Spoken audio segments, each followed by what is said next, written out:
We have two gracile australopithecines here. You won't need to know the species for the exam, but I will say the species names. Just know that they're gracile. The earliest is A. afarensis. This is Lucy. She is very famous because we found about 40% of her skeleton, and it confirmed to us that our ancestors were bipedal. If you look at some of her postcranial remains, we have a pelvis that looks bipedal. It's short, broad. The ilium, okay, is anterior posterior. It's not very vertical. The femora, okay, femur, inserts at what would look like would be an angle. Okay, again, indicative of bipedalism. Lucy, though, did have long arms, so we do think that she spent a lot of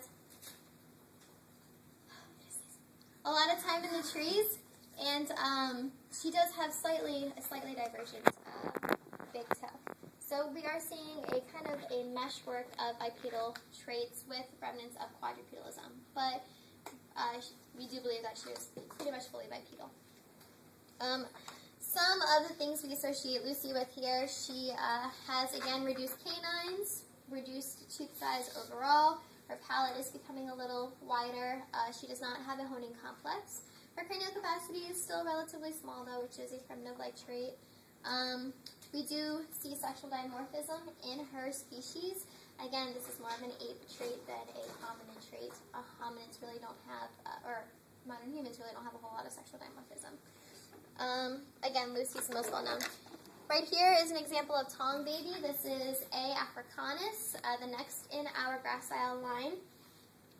Tong baby, they believe, died due to predation by an eagle. Some claws hooked right into the poor kid's orbits and got whisked away.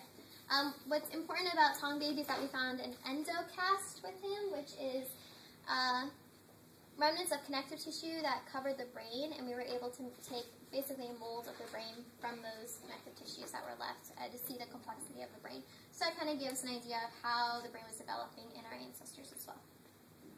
This is the adult africanus. We're seeing a reduced brow ridge size. In all our previous ones too, we still see some prognatism. Not as great, but it's definitely still there.